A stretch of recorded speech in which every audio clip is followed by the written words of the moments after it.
Kia ora everyone. Ngā mihi kia koutou. Firstly, thank you to the Asthma Foundation for giving our whānau the opportunity to come and share our story with you today. They're not here with me physically, but they're here with me because this is our story. My husband's back home in Gisborne with 3 of our children, and I've got another daughter up in Palmy at the moment at the Kapahaka Nationals, and then I'm here as well. But this is their story that I'm sort of privileged to share with you and have their blessing to come and kōrero with you today.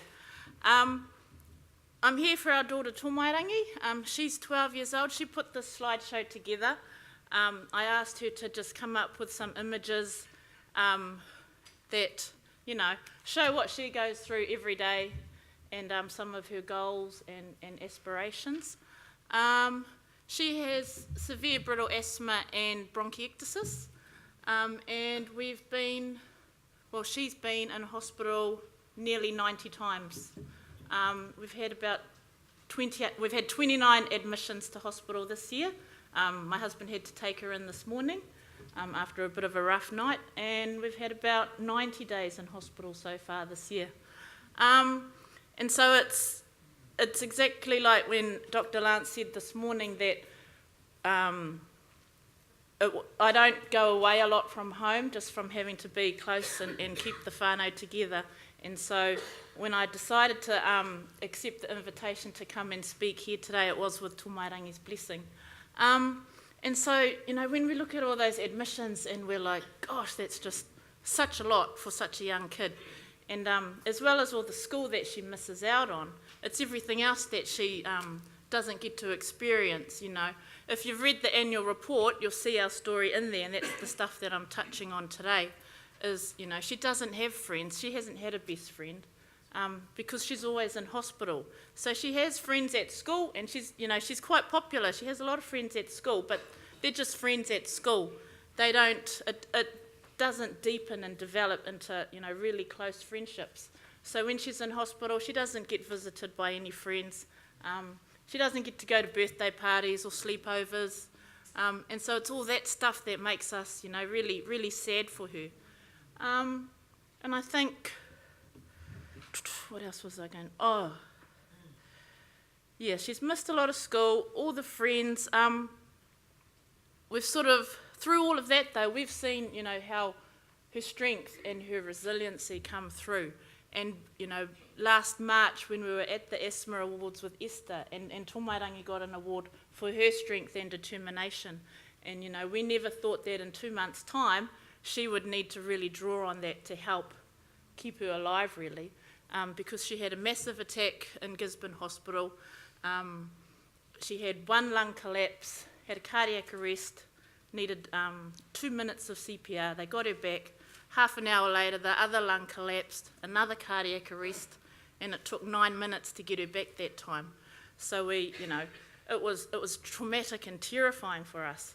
And we were rushed off to Starship, and the asthma stuff fixed up, you know. She was in PICU for about 5 days and respiratory for 3 weeks, but the asthma, you know, once you get on top of it, she recovered quite well from it.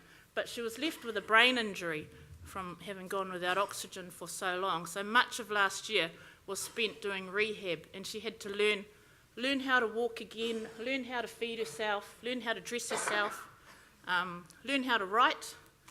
She had lost all of that stuff, and now, you know, 18 months on or whatever, she's pretty much completely recovered. You wouldn't know that she had gone through all this. There's only a few things that my husband and I know that have, you know, stayed with her. But yeah, all of that has left our family in a huge state of post-traumatic stress, I guess, as you know, as it would. And for Tomairangi, she has it, and she's terrified of dying, absolutely terrified of it. For a long time, she was too scared to go to sleep at night because she thought she'd stop breathing and she'd die. And she sits, you know, it's really sad because here's this child that sits with death sort of right there. You know, she knows that it's there. She knows that she could die from this, that her asthma's that serious. And so she has to sort of carry that around with her, which, you know, shouldn't happen. For myself, I was I was pretty screwed up really afterwards. We had our youngest is 19 months old, and he was a baby last year when all this happened. And I was too scared, when it came to feeding him solids and stuff, I was too scared to give him food that he would chew because I thought he might choke and he'll die. And so he was 12 months old and he had all these teeth, and I was still giving him baby rice and pureed fruit because I didn't want to give him food that he would chew because I thought he's going to choke and he'll die. And I knew that I had to, get help for that, and I did go and get help for that, but it's out of it how something traumatic like that really sort of affects your everyday living. Our other two children are 10 and 5, and the 10-year-old, our daughter, she goes really quiet and she just internalises everything and doesn't talk about how she's feeling, doesn't want to bother anyone, just goes right back into the corner. And our 5-year-old, he gets angry and frustrated and lashes out and punches and cries, and he doesn't know what to do with all of that, so it comes out physically. And so there's a lot of stuff that we have to get through every day just to be able to get through every day, really. We have, we don't sleep in our house. Well, my husband and I don't sleep. We have to sort of sleep in ninja mode, if you want to call it that, because we have to sleep enough to get through the next day and go to work and everything, but we have to be able to listen out for every cough and every cry and every wheeze, so that's what it's like in our house. So when people say they're tired, oh, whatever. You don't know what tired is, Yeah. And so we have that, and then, Lance touched, the stuff that he touched on this morning is completely what goes on in our life, With our work, I'm lucky I work for our DHB back in Tairāwhiti, and they completely understand what we're going through, and they give me as much time off as I need to look after Tomairangi. But my husband, he's a butcher, and every job he's gone to, his bosses will start out sympathetic, and they'll be, yes, oh, gee, that's really bad, and, really feel sorry for us. But then, one absence turns into another one, and another one, We have one hospital admission, then we're back again in 3 days, and they sort of start doubting him and thinking that he's making this up and he's just trying to, get time off work. And so we're constantly having to, function under that pressure that, he could lose his job because they just don't understand any of this that we go through. And so that just, creates even more stress in our house. I guess, I asked Tomairangi what was the message, what was her take-home message for us all today? And she said that she wanted, she always says for people to listen to me. And we talked about this morning as well, that people don't listen to me because I'm always asking her, when the doctors come around, she doesn't engage with them very well. And I ask her, why don't you talk to them? And she says, because they don't listen to me and they don't believe me. And this is a child that understands her body more than anyone, more than any doctor. She knows exactly what's going on, and they still don't listen to us after 90 admissions to hospital. We still have to battle through this every single admission. And so this year, she's had a rough year with her bronchiectasis. Unfortunately, it's gotten, extensively worse since we were first diagnosed 2 years ago. And for most of this year, we were pushing for a CT scan because she said back in May, I want to have another CT scan. And the doctors were like, no, I don't think you need to have that. And then we had one in September, and it showed that everything had just gotten so much worse. And so we were sent up to Starship for a review. And, all of this could have come in a lot sooner if they had just listened to us and listened to her. So that's her take-home message, is that even though she's a child, she absolutely understands everything that goes on in her body. And, for us to sort of take that into consideration, I guess.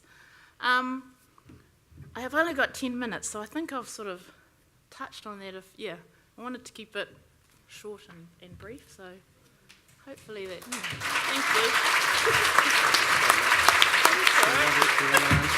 Yeah, that's fine.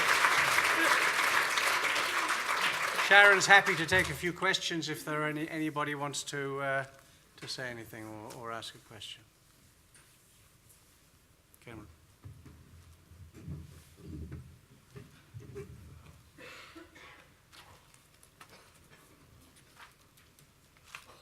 I just want us to take home Tomairangi's her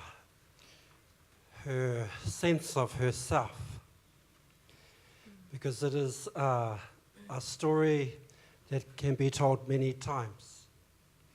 Me whakarongo ki tōku hinengaro ki tōku nei whakaaro. Me haere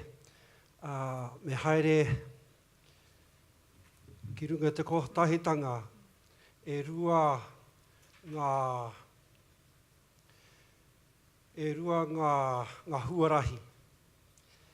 And I want to endorse an incredible whānau and the walk of parents and the depth of the walk of a mother, and what Tomairangi asks us to do, to listen. Our children, they know that this is not 5 minutes, and they know that this journey is not 1 hour, that it will probably take a quarter of their lifetime. And in that time, they learn, they become mini psychologists. They become managers of their own conditions. And the child, and a long time ago, it was said in a great book, Wisdom from Children. Listen to what Tomairangi has to say. Reconfigure our thinking, be creative, and change it for our children, just like Tomairangi. Kei te mihi atu ki a koe e te tuahine. Mā te atua I te aki manaki a koe me tō whānau I ngā wā katoa. Kia ora. Kia ora mātou.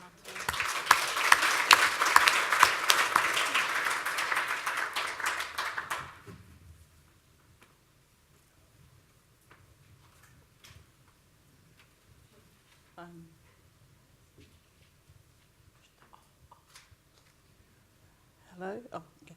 Hi, ka mihi atua hau ki a koe, mo tō kōrero I tēnei rā. I just wanted to know what sort of community support you have in place and who support, from the medical profession. I don't know. Yep. So we have, at the moment, we've just got, she has regular appointments with a psychologist through CAMS, and that was mainly just because with everything going on, you know, there's a huge anxiety component, there's all that post-traumatic stress that she's got to work through. So that's all we've got in place at the moment. We just, as a whānau, we just struggle ourselves really. There isn't much community support for whānau living with asthma. And that was one of Tomairangi's sort of dreams really when she was in Starship, and she had this bucket list. And I've never said, but the one thing on her bucket list, the number one thing, was to meet Esther. That was her first thing, you know. And then when she got sick, it was in June last year, and I had to break that news to her. And it just, you know, that Esther had passed, and she was gutted. She was really, really gutted, because Esther was just her idol, her role model. You know, she could see this young, beautiful Māori wahine, and she just, you know, really connected with that. But then the next thing on her list was to set up some sort of network or support group for children living with asthma. Because when we were in Starship, we saw, you know, and I'm not taking it away from any other conditions or illnesses, but there's so much, you know, for children that are going through cancer, for families going through cancer, for families going through heart conditions, there's nothing. There's nothing for us with respiratory conditions, and these children being able to connect and support each other through that. So, yeah, that was one of her goals, is to do that. But we find it quite hard going through everything that we're going through to be able to support others, because it's just too full on. Yeah, but... Sharon, Yep. thank you so much for sharing that. I'm going to now ask Lou to... He mihi nui, he mihi aroha e Sharon mō tō whānau. sorry, this is actually quite emotional for me because I had the privilege last year of introducing Tomairangi at the Asthma Achievers Awards in Government House, and it was a pleasure, and it's a pleasure now to be able to meet again with her mother, rekindle the relationship, and that is awe-inspiring, your walk, and yes, it does link with Dr. Sullivan's kōrero this morning. So when you talk about Esther, she's close to my heart as well. And what I say to you is, for us as Māori, her spiritual nurse, she's here. She's also here because this is hers. And I think it's just timely and beautiful that you're able to come and share your story with these people. So thank you. Thank you.